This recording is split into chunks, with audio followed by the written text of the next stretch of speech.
Great. Fantastic. So today we're going to be uh, covering what I like to call magnificent mixed media for our, can you believe it? This is our, what is this, our third, I believe, third Drawing X Live class with you folks.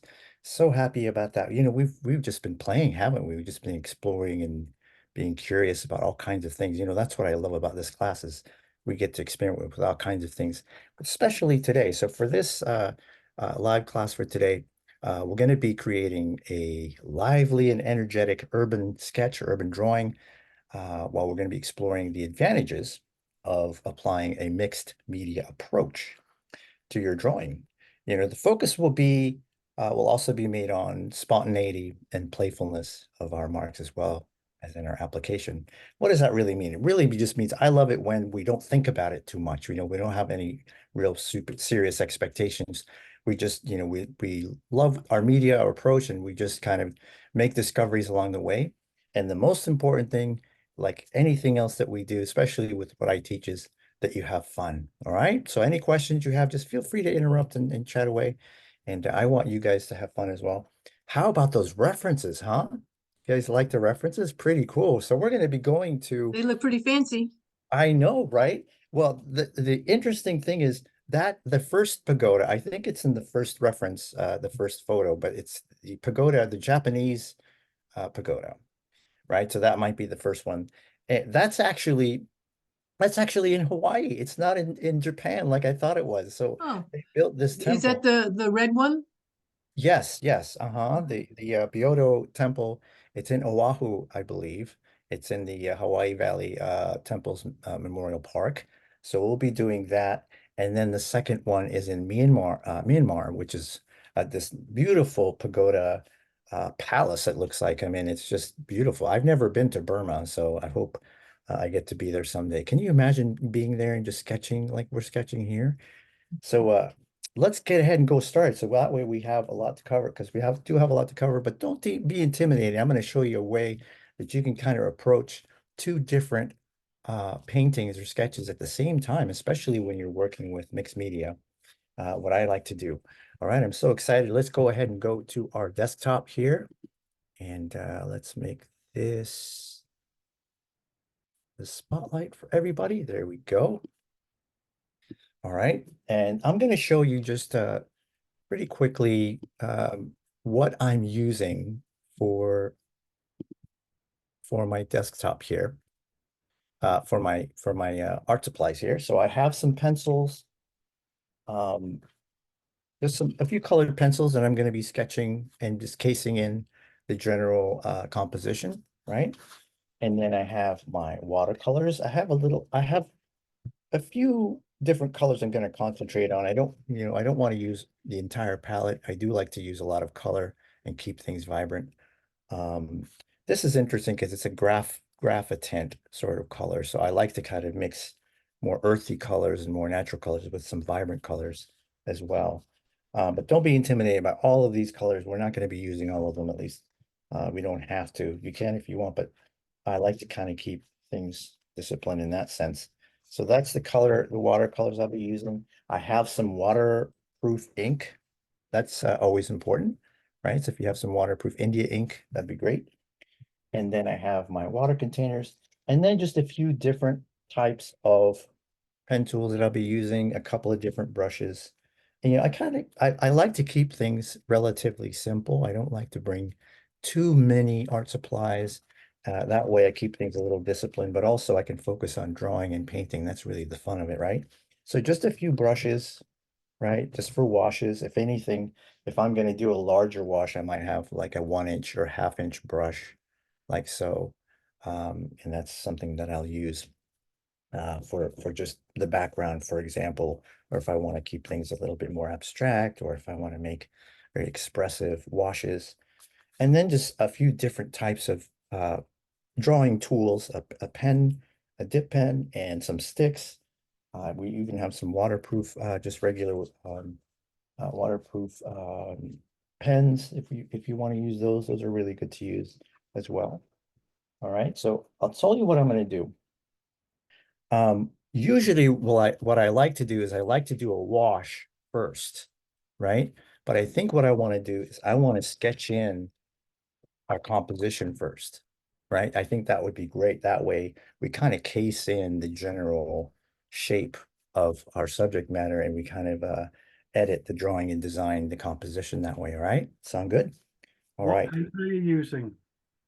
I'm sorry, what was that, Stephen? What paper are you using? Oh, yeah, a good question. So I'm using a Derwent Inktense paper. So it's their watercolor. It's a heavy duty watercolor paper, but you're okay with using any kind of heavyweight watercolor paper. It's got a little bit of a texture to it. That way it Okay. takes in the water nice. And as long as it's nice and thick, you're also okay with Bristol board or any kind of vellum that's pretty thick as well. All right, good question.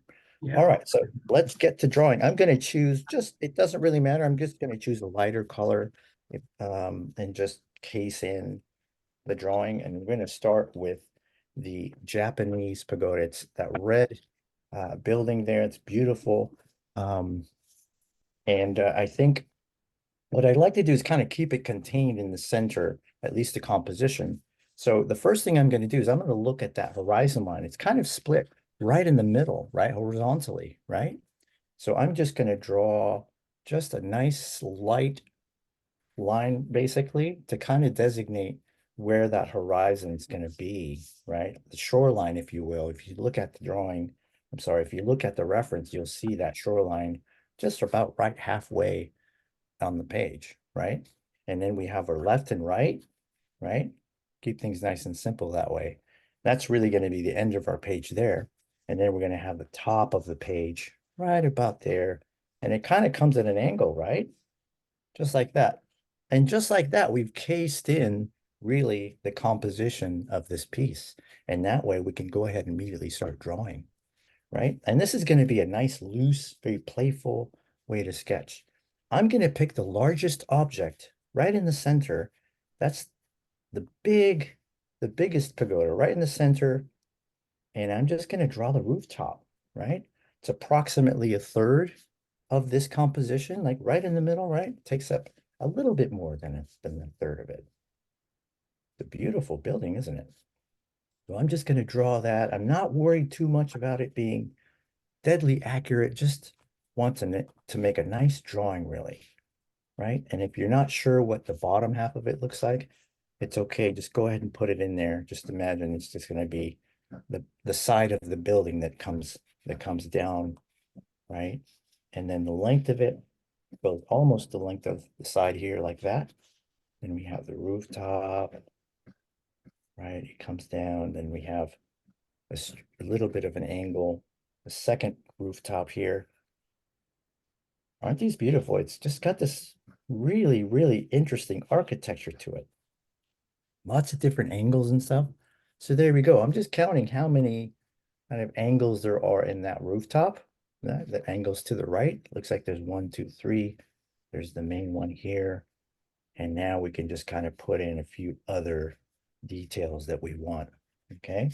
And since I'm over here, I'm going to go ahead and put the right side of the building, the right side where that smaller pagoda is, and just draw the general shape of it, right? Just the rooftops. You can do this. Trust me, you can. Just follow along the contour of the building and just case it in, right? Just like that. You see that? Start with the rooftop and just really just draw a square right underneath it, and you got it. Okay. And the interesting thing is you don't have to draw all the detail for now because really we're just kind of building the composition, right?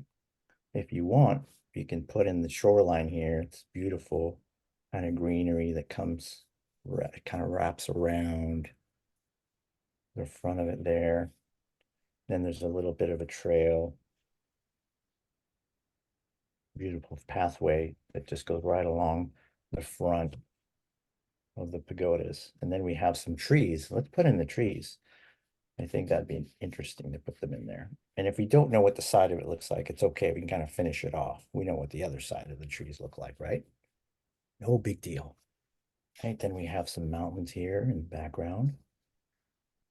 Right? And remember, you don't have to include everything you see. You can leave out certain subjects, certain artifacts. You're not obligated to include everything there in your drawing. That's the really great thing about drawing is that you're the director. You can kind of direct the composition any way you like, right? And this is going to trail off into the distance like that. That's the mountain there. So there we go. We have a nice composition. If we want, we can include this other pagoda here. Let's go ahead and do that. Since we're going right for it, we're going to include the entire thing because we're feeling good, right? And then right here, just to the left, anchoring it, let's draw this rooftop because it's pretty big, right? It's going to make things easier for us to include this one on the left. You'll notice I'm just drawing nice and easy, nice and relaxed, and just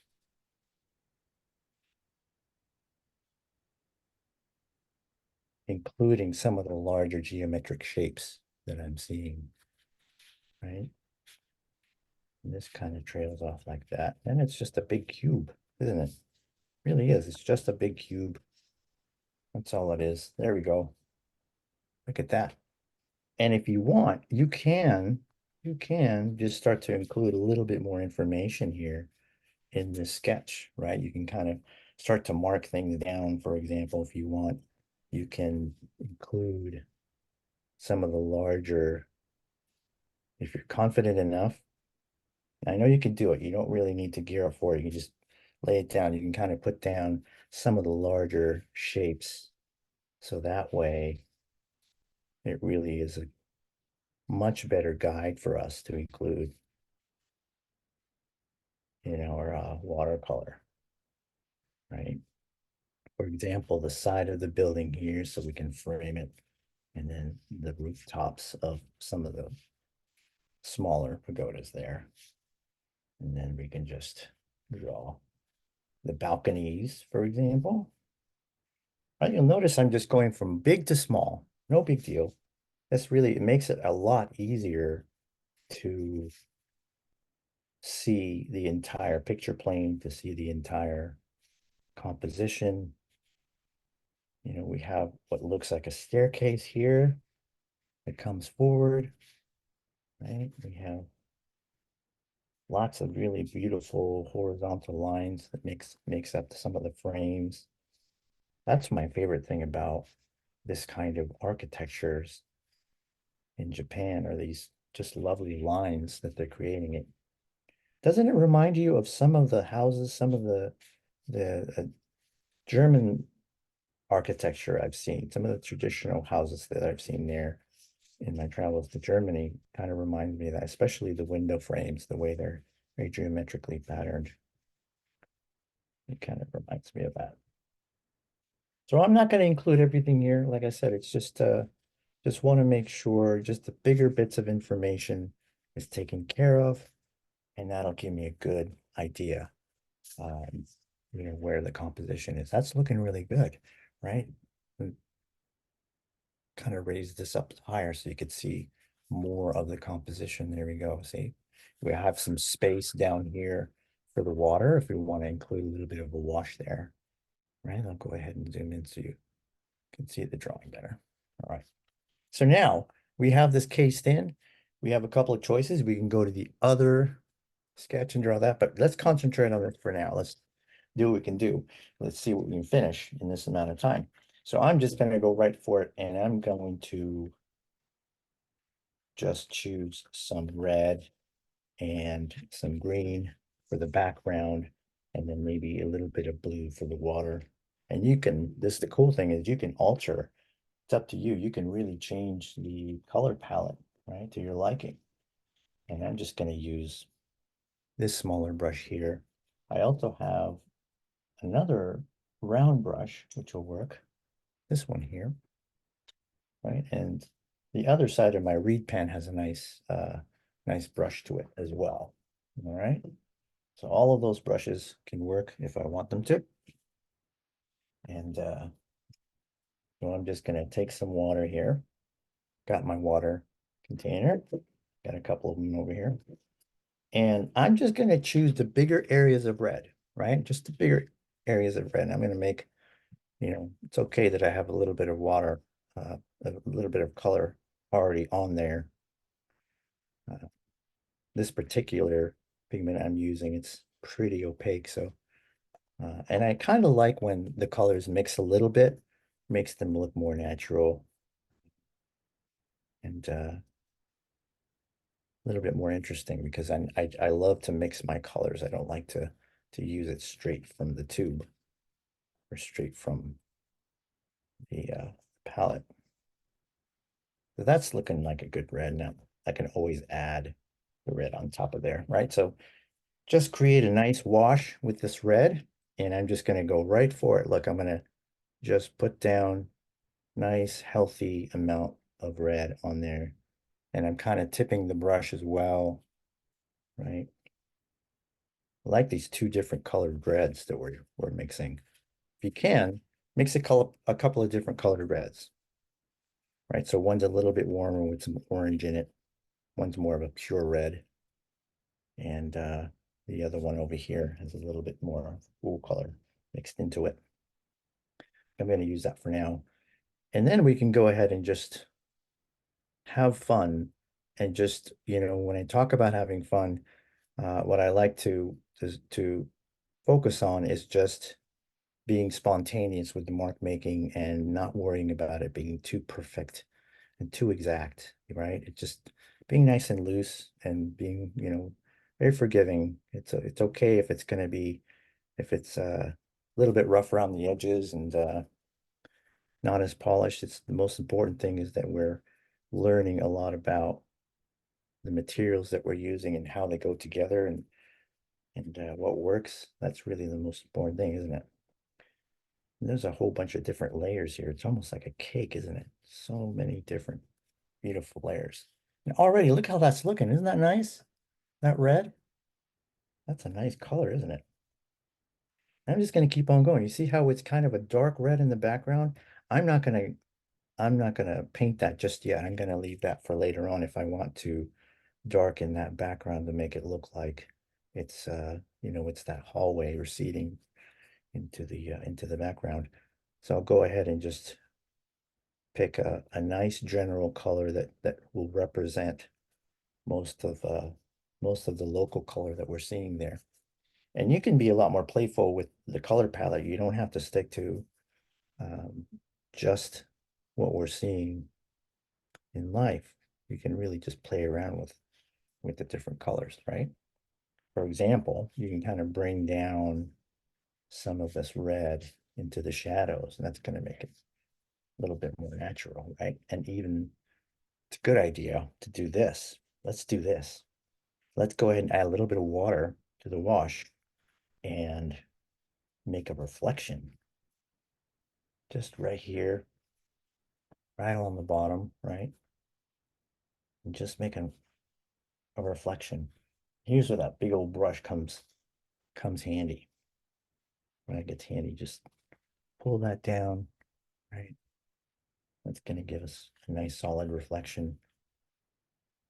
Usually the reflections in the water, some of the shadows that you see in the water are a little bit lighter and not as stark, right? So then much, much more soft. So keep things softer than you're seeing in the main subject matter in the foreground. And it's okay if we get, right? We can get right into there. We can kind of mess it up, right? We can just pull it down and just play with the marks. So fun when I do this. It's just nice and relaxing and not too worried about it being so perfect, right? Just like that. So already we have a nice reflection. Looking good. Let's continue with this red. We could do this entire thing. And that's the thing. And that's what I mean by spontaneity is that, you go with really just your gut, right? And sometimes something happens in a sketch, in a drawing where, it's kind of a surprise and you make your adjustments and it's all for the better. In this case, it looks really good that it's, a monochromatic color palette right now. It looks very sophisticated, right? Looks very fancy. And that's the thing, you can make it look pretty elegant if you choose a more monochromatic color palette. We can do this entire thing in one color. That would be a challenge, right? You just pick the darker and lighter tones of this color that we're already using and maybe some other colors that are cohesive with that color palette and harmonious with that color palette. So I'm going to add a little bit more of this pigment to that because I had a little bit too much water for the water reflection. So now we're right back to the original color that we had, right? And I can trail off some of the color to the side so it's a little bit more of a vignette. It feels a little bit more like that. And keep the marks with your brush just nice and loose, just nice and open and free. Try to keep your movements nice and natural and just relaxed. And that's going to make for a better experience in your painting and a better looking painting. It's going to be, more natural and it's going to show in your brushwork when you're nice and relaxed. Everything, your hand really does interpret exactly how you feel. It really does. It amplifies it, magnifies it. It really does. And, the interesting thing is if I'm feeling a little down and I want to just feel better, I paint. And because I'm painting, that's going to alter my mood for the better. And then that affects, in turn, that affects the way I'm painting and creating my marks. So that's interesting. So it helps me to really feel better. Here we go. And just like that, look at that composition. Isn't that great? Right? And so we can do this. Let's do this because usually what I like to do is when I have my first general layer application of color, the first layer, I like to leave it alone and let it dry. If we're outside and it's sunny and it's warm, we definitely have it definitely speeds up the drying process when we're using watercolor, especially when it's sunlit. But in this case, even if I'm inside indoors, it still dries pretty quickly. What I'd like to do is let's go ahead and include some of that green in the background, the complementary color, that green. I love that green. And I want to make it two tones here. I'm going to create a dark green, right? And I know that we didn't use that pure red. That's coming up. I'm just waiting for that first layer to dry, right? There we go. And here off to the side of it, I'm just going to use a more pure green, a brighter green. It has a little bit of looks like a little bit more fluorescent green and yellow in it. And that's going to warm it up nice and brighten it, right? And here's the contrast. If you look at the color itself, the pigment itself, it's almost electric looking. It's pretty fantastic. And I like to tone it down a little bit. And even though I have some color already, the previous color already on there, I like to tone it down a little bit and make it look more earthy, a little bit more natural. Right? So I'm going to use this beautiful green here that we just made. And I'm just going to add in our trees. So fun adding these different trees because we can be creative with our brushwork, right? We can add in different shades of green if we want. For example, like some of the mountain sides, right? We can use this darker green for the background, right? For the mountains in the background here, right? You can kind of let it drop down if you want and keep things nice and loose like that, right? Kind of play around with some of the edges, for example. If you want to go ahead and do that now, that's not a bad idea, right? Just so that you know where some of the tips of the mountains are and where they overlap, right? And I talk a lot about spontaneity, and the interesting thing is that I forgot to bring my napkins and my tissues. Oh, there's one here that's within reach. And the interesting thing is I'm trying not to get the colors muddy, but because I don't have a tissue and I haven't been wiping the brush off, I'm using just the colors really kind of mix and match them. That's creating a very interesting characteristic in this painting so far. And it's really allowing the colors to kind of bump into each other and overlap, and probably wouldn't happen if I was just cleaning the brush after every single application. And that's what I'm talking about. It's one of the things that we talk about, or one of the things that we do when we're just working very intuitively and we're working very spontaneously. I love doing that because I make a lot more discoveries, like a ton more discoveries when I'm painting that way. And you can kind of trail it off just like that. You don't have to render every inch of it, because interesting thing is that's how we kind of see it in real life, right? It kind of trails off to the side and gets softer as we go further off into the distance. Right, so I'm just gonna add a little bit of green here between these two gotas, and that'll fill up nicely. Right, here we go.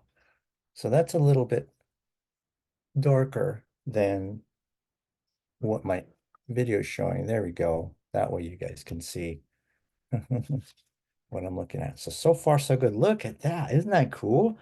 If you want to soften up an area, like for example, this area right here, it's a little bit strong. We have so many options to do that. We can add a little bit of water or add a little bit of pigment, for example, and just kind of soften it up. And you could still pick up some of that pigment that's on there. No big deal, right? Just like that. I really liking how this is looking. Fantastic. So here's what we're going to do, right? Let this kind of breathe. Let it sit and let it soak up all that beautiful pigment, and let it relax, and we can come back to it, right?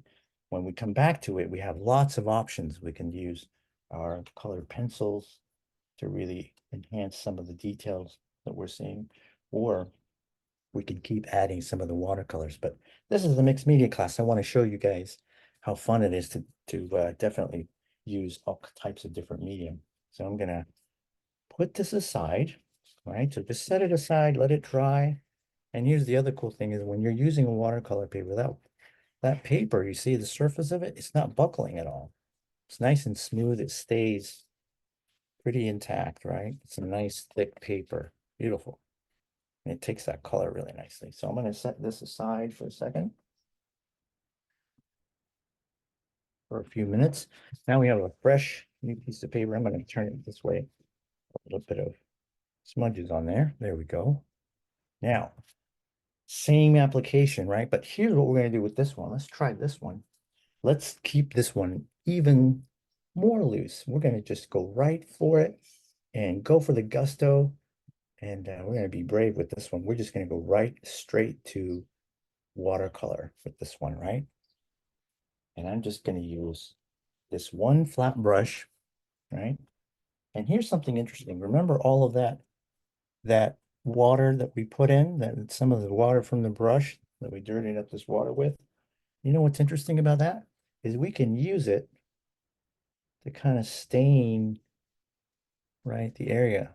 We can use it to add, we can use some of that pigment on there, right? So I'm going to go ahead and use that water that's already in there, and that's going to just create a nice, interesting background color that I can use, right? Can you see that? And darken this up a bit so you guys can see a little bit. It's really subtle, but what that's doing is it's also allowing me to establish the composition as well, right? So I'm already jumping way ahead here, and I'm just using some of the water, some of the wash that we have from the previous watercolor. And I'm just doing a nice and easy composition. And you know what? It really, it's just a bunch of spikes. Really, there's just one, two, three, four main triangular spikes, and then you can add the smaller ones, and then a rectangular body on the bottom, right? And that's it. Really, it's just a matter of simplifying it, making it easy on yourself, right? Then we have a larger one, the larger one right here on the left. Isn't that a beautiful color? It's like a royal purple almost. So I'm gonna put that in there.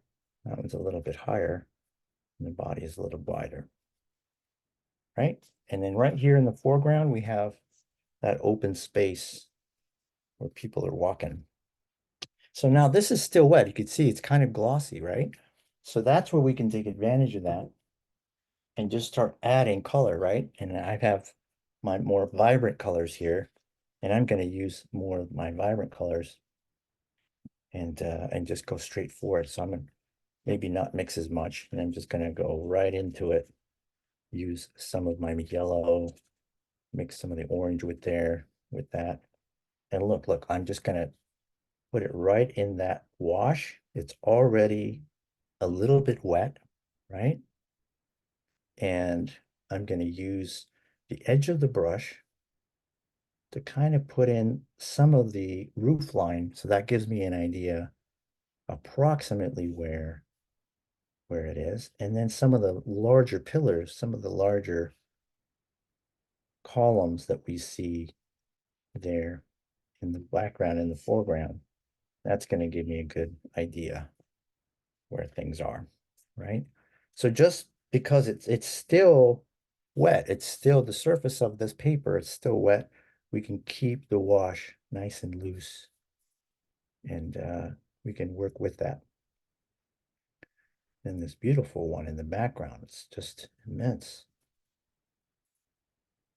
And I'm using the brush just to create different textures as well, using different, for different lines, different ways I'm applying the pigment, right? If you get a little bit lost, I suggest simplifying one object. So in this case, if I'm looking at this, the largest temple right here to the right, that's painted in gold, that's going to be one big shape here. Like the rooftop is right here. It's one big shape. And then the bottom is just really a triangle, rectangle, right? Just like that. You see that? That's all it is. Add a little bit of orange here and there just to play around with it. Just to play. That's the key, isn't it? It's just playing around, right? Trying to figure out things and discover things. All about that. Favorite thing that happens with art is that discovery. Just like that. And you know, I love this so much. I kind of feel like this to me is the main attraction. I feel like it's all about this, right?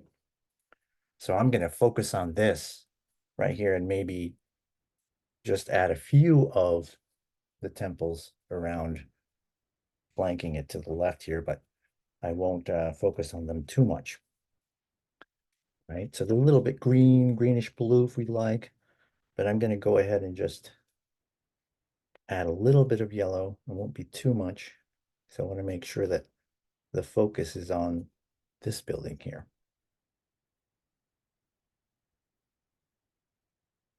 Just like that. And then let's see, there's 1, 2, 3, 4, 5. Wow, there's so many, but that's okay. That won't stop us. We can just put the spikes right in there and it's no big deal, right? Just like that. That's easy. And that's it. You know what? I'm not going to include the left side here. I'm just kind of trail it off, right? That's okay. And now let's add some cool colors. While not normally I would suggest waiting until this is nice and dry, but I like the looseness of the watercolor kind of playing together with some of the other colors. So let's create a wash with some blue. Nice complementary color. I'm gonna wipe this down so that way we get doesn't get too muddy. Does get to a point where it starts to get a little bit too much color. And we'll just clean it up just a tad. And here I'm just gonna create nice, beautiful blue that we like. There we go. That's nice. Beautiful, right? And add a little bit of water on there just so that we can soften it up a bit. And just squint your eye and just kind of take a look at where some of the darker areas are in our picture plane, right? Just kind of squint your eye and just add them here and there, right? Wherever you see them, right? Don't get too heavy with this application because it's easier to make the adjustments later on if you want to make things a little bit darker, right? So just keep it nice and loose the way you've been doing it. And for now, just add touches of some of this darker blue. And this roof line here.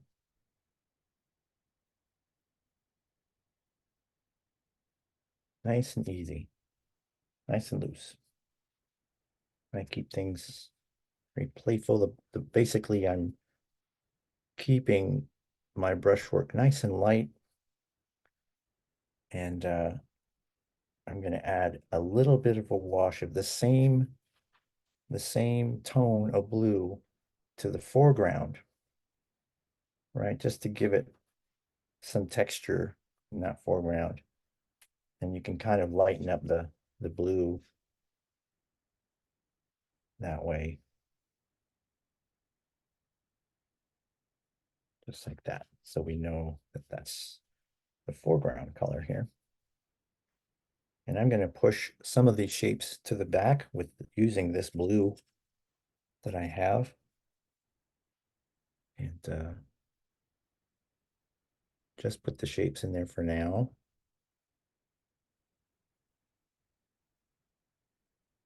Especially this one here, it's nice and tall. Just like that.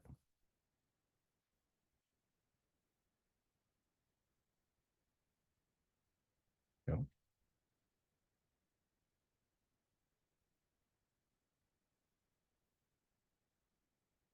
And then we can kind of trail off this color this way. All right, there we go. And that's looking good. I love how and that look dreamy. It looks really neat the way it's so soft. And now we could really focus on this one we want. So this is the right field for this. I want to leave this alone. And I know we're kind of bouncing back and forth, but that's gonna really benefit us when we get closer to the end of this drawing. When we get to the finish, you'll see why. And just like our previous application, our first washes of the first drawing, I'm going to leave this alone. I'm going to come back to this because it's still, you kind of tilt it. You can see a little bit of the gloss. You see that? That's how you know it's still a little bit wet. But that's got a nice feel to it. I like how that looks. Look at that. There's the composition there, right? And I'm going to make this area right here the center of focus for this particular drawing, right? So I'm going to grab the other watercolor that we started of the Japanese. Go ahead and let this piece dry. And that won't take more than a few minutes. So look at this. We're making headway. We just have, we're not trying to do a lot. We're just kind of relaxing and just kind of letting one painting dry. And that's really allowing us to do a lot of painting today. And, sometimes this is what I'll do on location. I'll go ahead and just do 3 or 4 even sometimes larger pieces, and that'll allow me to really play around with different marks and things like that and different medium. All right, so here, let's go back to the pagodas.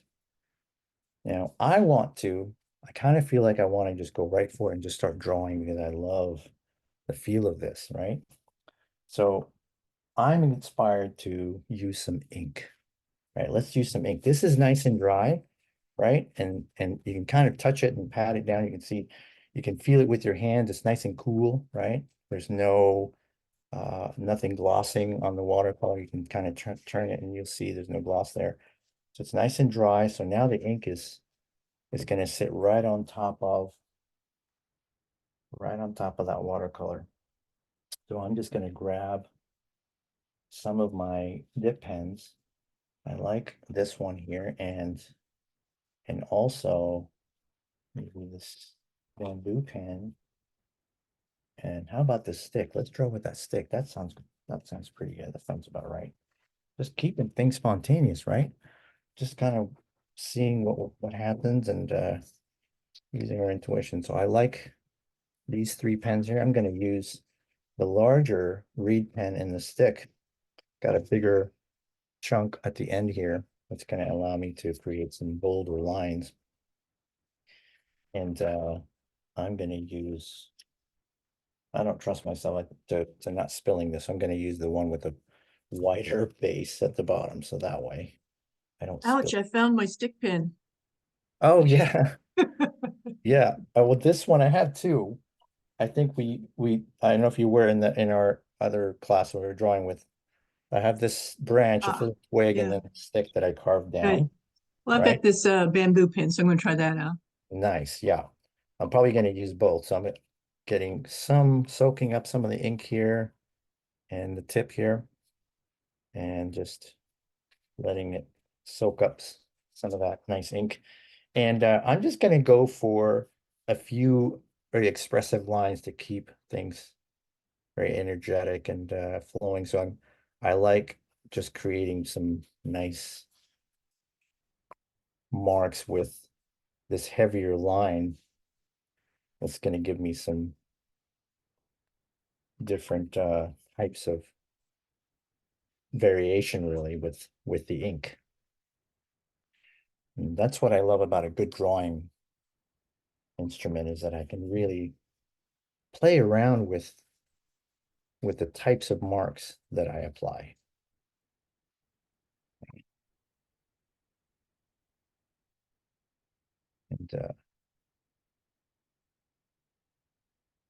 And you know, when I draw this way, I just feel like a little kid, just enjoying drawing for what it is and all the discoveries that you make when you're drawing, and both kind of happening at the same time is the feeling you get when you're using a different type of art supply while you're learning to draw and just making all kinds of discoveries at the same time. I love that feeling. So I like how this looks, and I'm just going to keep that mood of it and just keep it nice and just energetic, and see how I feel in a bit, because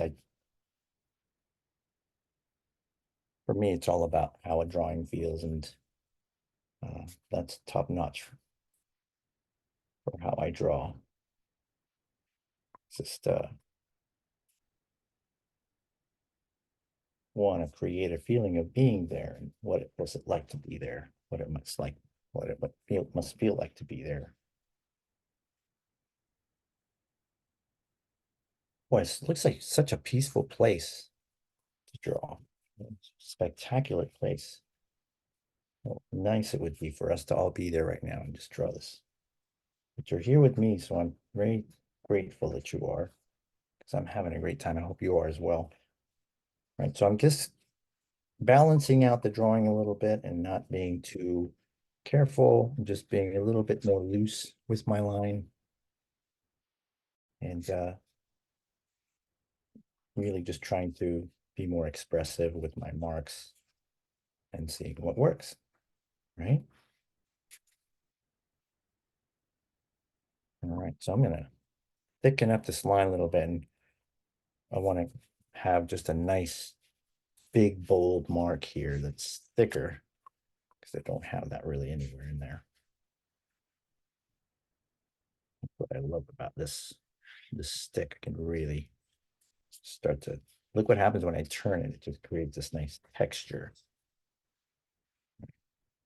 Very nice.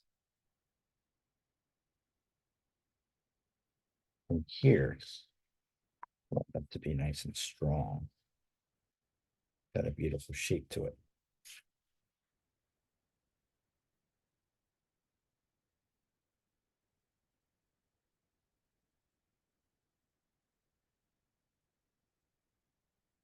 And feel free to be a little bit more refined if you'd like with your marks. I just, you know, I love to be a lot more expressive when I draw, and just a little bit more and carefree when I'm adding marks. Should have taped this down. It'd be hard to take off later though. There we go. Just hold it down. We'll just hold it down tight. There we go. Just keep it nice and loose.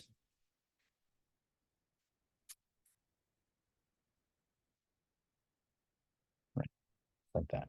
Now, I like those marks. I think I'm gonna change it up now, and maybe see what the reed pen, this bamboo pen, does for just one type of mark. And I want a really thick, bold.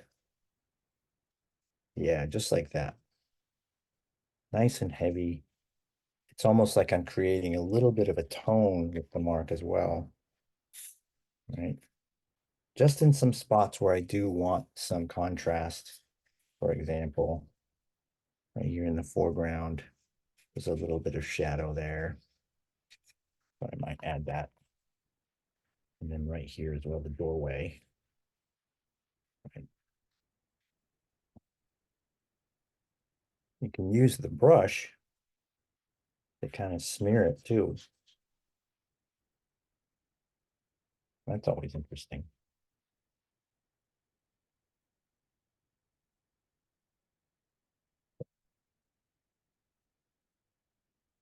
There, I like how that feels. I think I'm going to leave that alone. I don't want to do too much to it because I like how light this feels.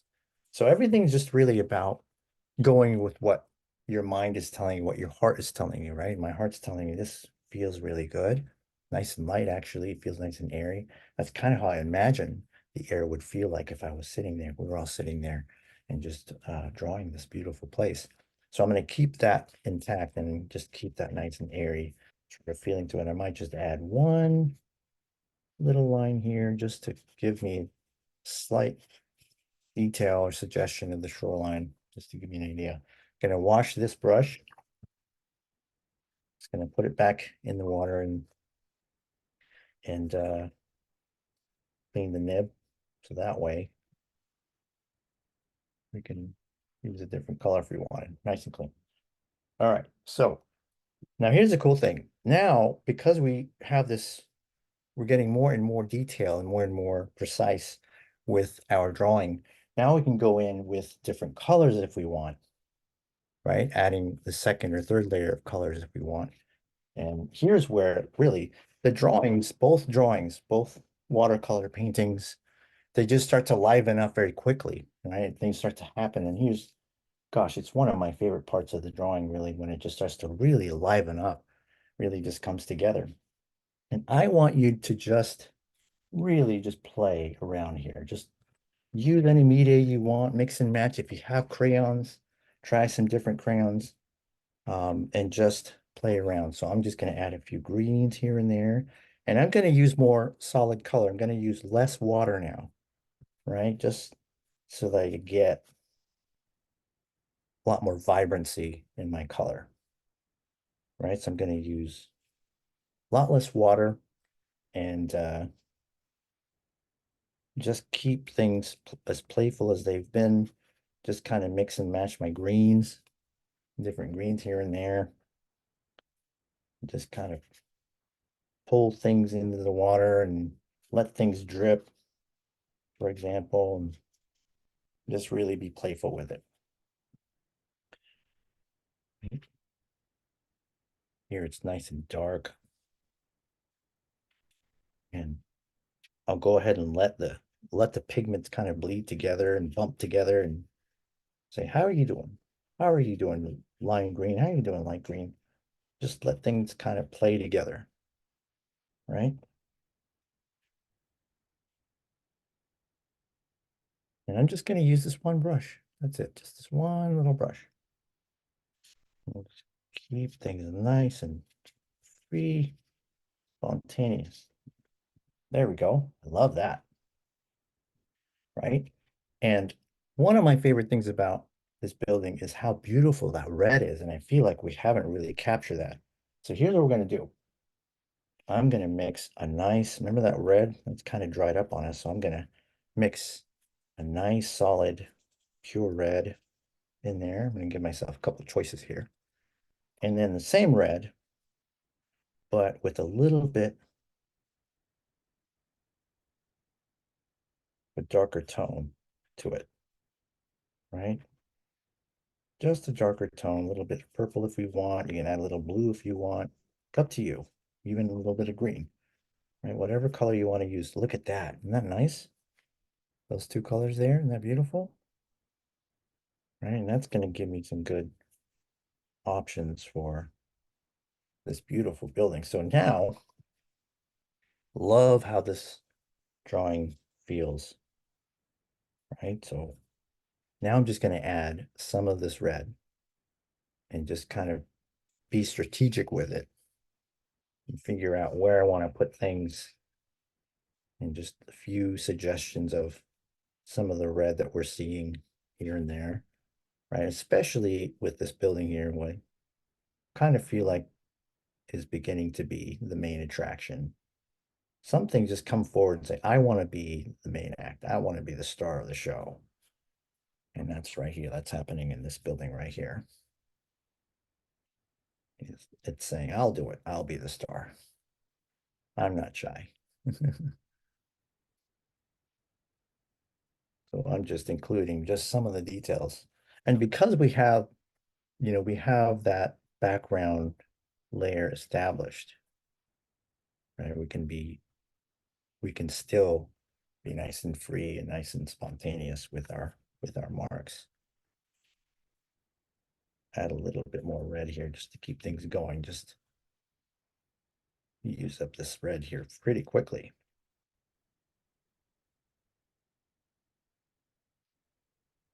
Beautiful red. And some areas are going to be dark, so it's okay if you just give it some coverage, right, when it's going to be dark. And then here it kind of trails off. So we won't give that too much trouble, right? And then just a few bits of red here. I'm going to leave this area alone. It's just going to trail off a little bit. And that's really up to me. It's up to you in the future if you want to really go for it and give yourself some time to really finesse this entire piece. But we're pretending, let's see, we have another half hour. Great. Having half an hour, our bus is going to leave for another part of Japan, but let's capture as much as we can while we're sitting here. But we're not in a hurry. We're just having lots of fun, just layering in these different materials and just seeing what works and doesn't work. That's got a nice look to it, and nice movement to it. But remember that dark red that we made? Well, guess what? We can go ahead and just put that right down, right here on the side. Even though it's a little bit wet on the palette, still it's okay. And we can kind of mix and match where it's going to go. Some areas here.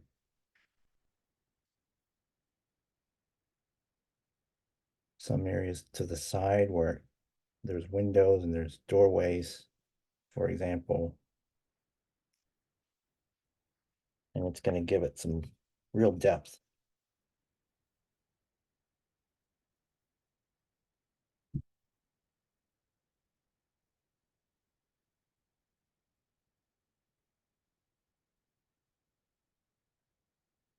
this part here, it's kind of covered into the shadow and really interesting. So let's add some of that tone. So it gets darker on that right side. Most of the sunlight is hitting it from the top of the rooftop. And also that back here in the corner.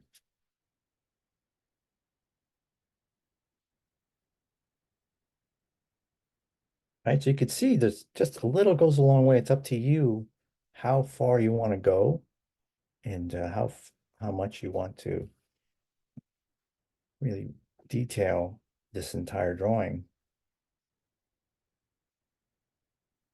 And the other option we have is when we get closer to what we feel like is a finish, we can start to make decisions on adding any kind of accent or details to the drawing if we want to include a little bit more information in some of the areas. Love this color. It's just nice kind of royal purple that we made. Very beautiful.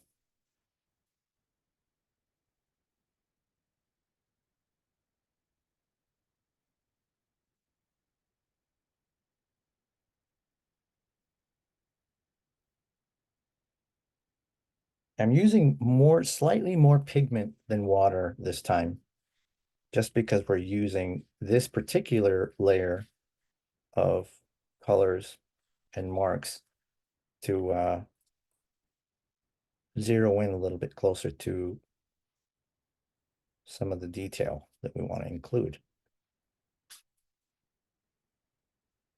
Pretty dark down here, let it trail off like that.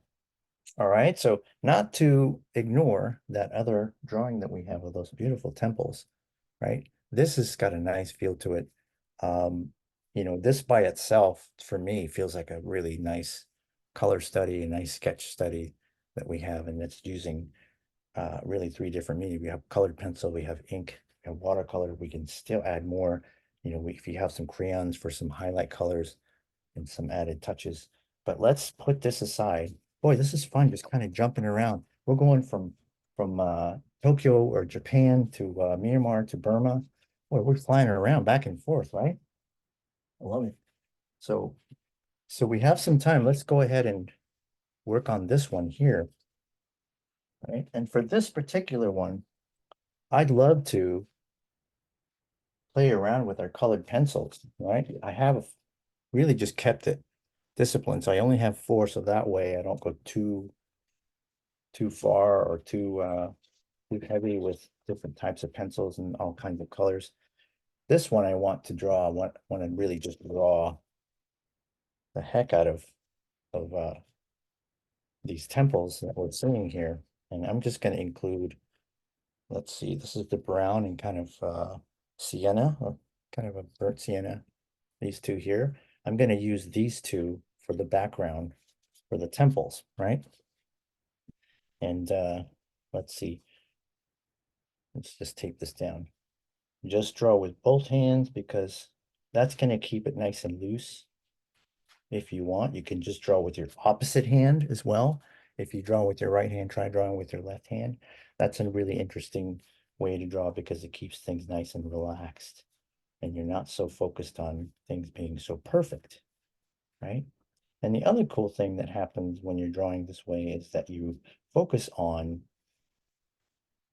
the overall shape of an object, right? So try it if you can, because it's a really nice way to play around with the marks and keep things nice and free and energetic, right? So I'm going to draw with these two pencils here and just keep it nice and light.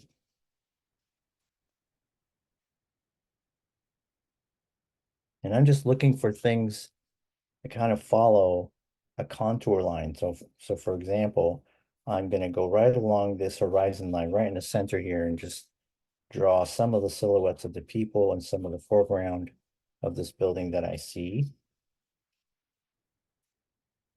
We have this person here. It's like with the basket, and then we have some steps here and some people selling merchandise right there in front of the building.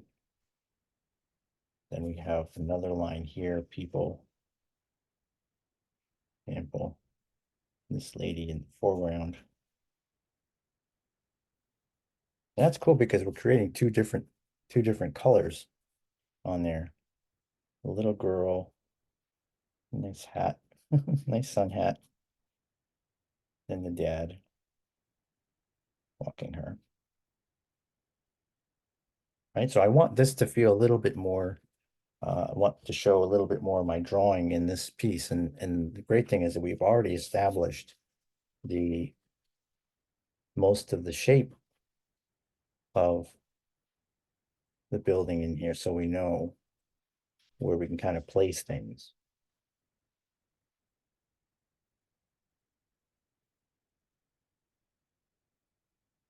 Here we have this frame that goes over, this beautiful frame, just like that. And just use your wash, use the wash itself as a guide to where you're putting things, where you're placing things, right?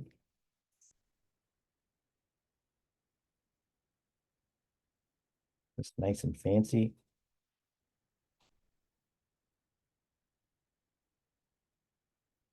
There's a few more columns here behind it, so I'll include those. Let's include those. It kind of trails off into the distance here.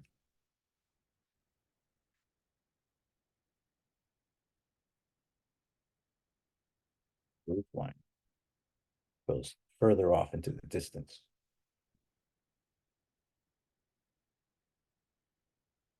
Here we go. Just like that. And I like this perspective that we're seeing. Right? It's like we have the blocks that come forward at us, and then some of the pathway that comes at us. For example, this line literally is drawn for us. It just comes out like that. Look at that. Just literally comes right towards us and establishes that plane right here, right in front of us. Right. So I'm going to keep using this sienna and this it says raisin, which I love because I love when colors are named after food. That's so funny. I'm gonna keep this nice and light here. These rooftops here. I'm not gonna be too worried about being too precise because I want to make sure that this area right here is the main attraction for us. Right. We have some columns here, and we have this beautiful kind of arch. Looks like an M. Then we have these columns right here in the foreground, like that. Then we have another section that comes out, that completes it. Looks like that. That's it. You see how we're just casing it in? We're using some of the blocks of color really to case in some of the larger shapes. Then we have what looks like some displays here, right inside these arches. So beautifully fancy, right? It's hard to pin down exactly where what all of the details are, but I try not to get lost in it. And the easy way to manage that is just like everything else we've been drawing, is just pick the larger things, the larger objects. If anything, just keep looking at the subject matter, get to know it, and don't worry about being too precise. The most important thing is that you learn about the subject and all the different nuances and different characteristics of it. And that's going to really get you familiar with what you're drawing. That's the most important thing. Right? So that's got a nice feel to it. It's nice and light. I like that these are kind of trailing off into the distance. We don't have all the time in the world to draw everything there that we see, but I will include just this one here. kind of trail it up like that and create the triangle shape. That way we can create the nice shape that it makes.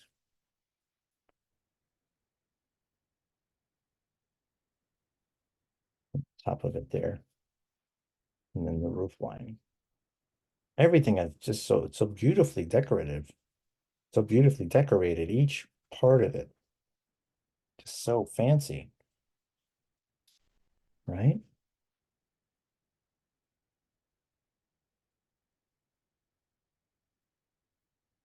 And I'm probably don't have the exact number here that I'm drawing, but I just trying to keep it close. Just roughly.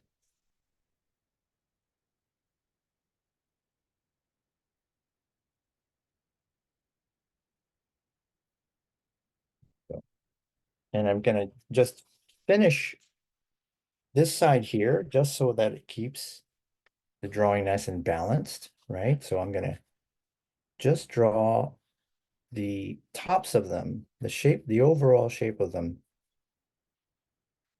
The outside, for example. And just to keep the pencil moving. So I'm doing what's called a continuous line or a contour line. It's a really just a mixture of doing a contour drawing and a continuous line drawing, which just means I'm not lifting the pencil off the paper and I'm just threading along and noodling along and just following where each line goes and just keeping the movement going.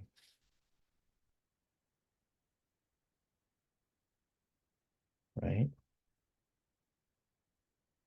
A really fun way to draw and a great way to learn about the subject you're drawing and to really enhance your observation skills, right? Whoops, shook up the camera there a little bit. There we go. Okay, let's tilt that. Very good. Okay. And just a few more because we want to think about now, because we're approaching the end of the class.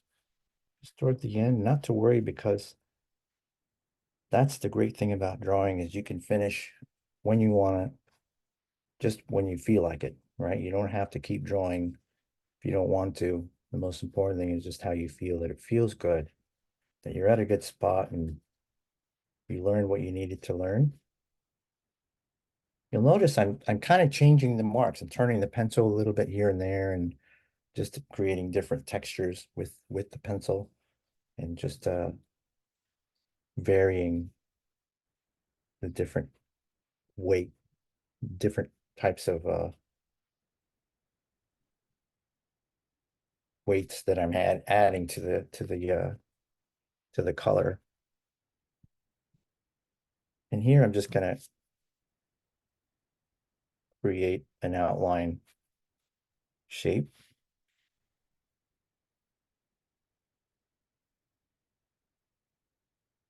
And just kind of trail it off, really.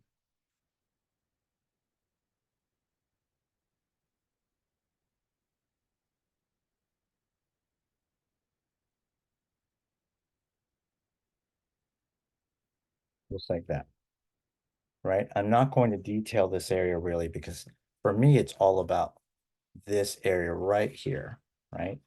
And so remember how we had these four pencils? So I've been using with the sienna and this kind of umber color. Now I'm going to use these two warmer colors. This is a crimson and a pink. They're nice and warm, right? Let's sharpen them up a bit. And the reason why I'm going to use these two colors for the foreground is they're nice and warm and bright, right? So it's going to give me a nice intensity to when I draw the people, right? And there's lots and lots of people everywhere. Let's draw those people. There's a grouping right here.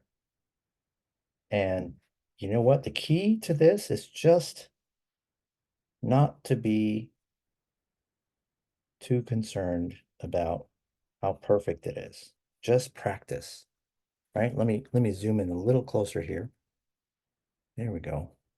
Just practice. It's going to be okay. Just follow along and pretend that you're walking along with the people that you're seeing there, and just let the pencil do the drawing. It's almost like it's automatic. You're not even there. You're really just looking and looking, right? So I'm looking at the gentleman with the bag with the strap, and then the man behind him, the white shirt, and just looking at the way he walks, for example, and the person next to him, next to that person, we got a long kind of skirt that they're wearing, right? So I'm just paying attention to the different groupings of people, and really going after what's happening. There's a nice group of people right here. And I'm gonna make sure to draw them. I want to include them. None of this exists if it wasn't for the culture that created it, for the people there that created it. I'm gonna use a nice warmer color for the grouping of people that I see in the foreground right here. Let me slide this over so you can see it, right? And let's make this grouping of people nice and large, so that's going to give us some perspective, right? So I'm going to make this gentleman here a little bit bigger, right? Got this beautiful skirt on. It's probably cooler, I'd imagine, walking around in a loose kind of skirt like that instead of jeans. It's probably a lot cooler, I'd imagine.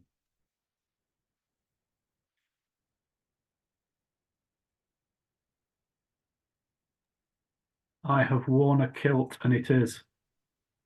It is, right? It's nice and cool. Yeah. Right. And you get used to the cold because it's very cold in Scotland. Well, We've we do have some warm days. Right. we've just been holding out on you guys all these years.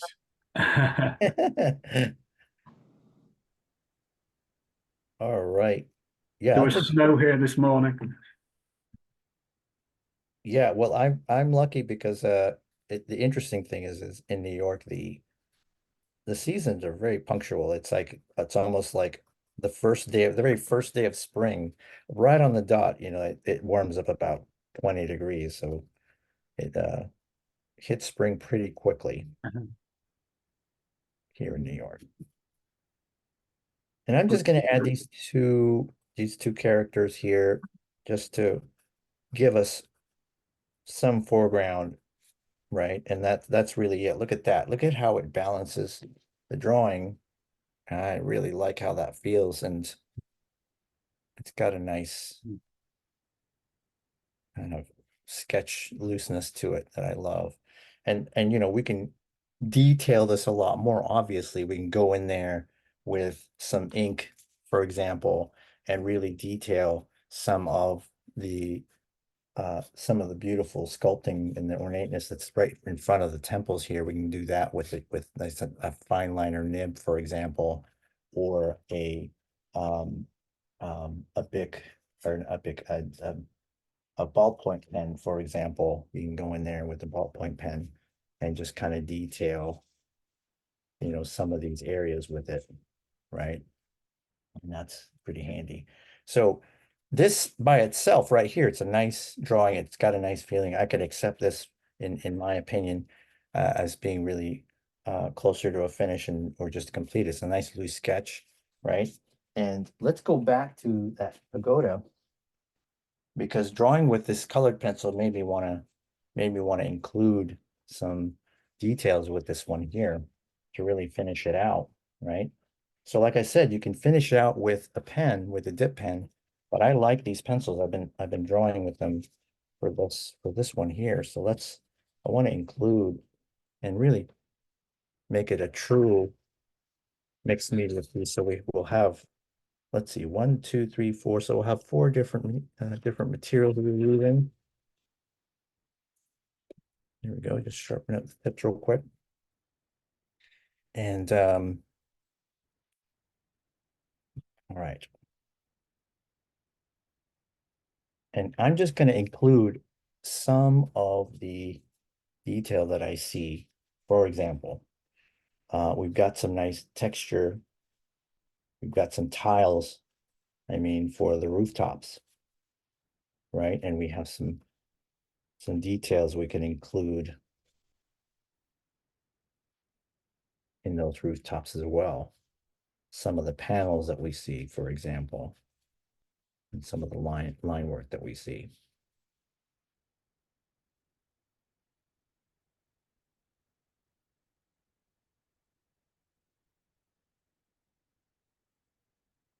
And it'll be just right. It'll feel just right when we do this, just enough. We have the staircase right here that I think would be great to add.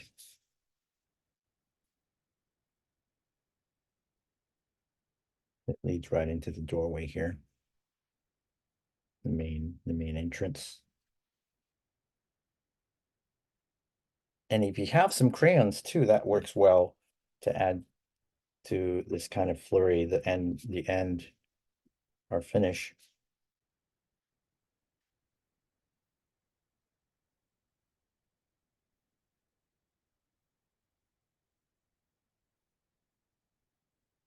And create different marks, different types of marks to create some texture, include some texture in the drawing.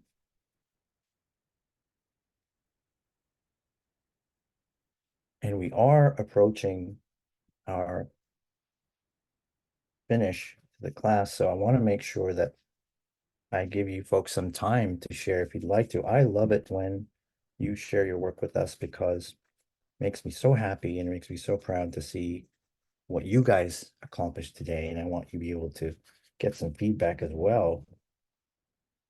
And how spectacular you did for the day. It's such a great day, great session of drawing with you folks. I love what we did today, and love to see what you guys were able to accomplish. And don't forget to share them in our community at DrawingX, because we can should definitely share them with the other members and get some feedback from them as well. It's always great when you guys do that. There you go. So we can go as far as we can with this. It's really up to you. And that's really what's going to make the drawing just come alive, right? And bring out some of the characteristics of it if you'd like.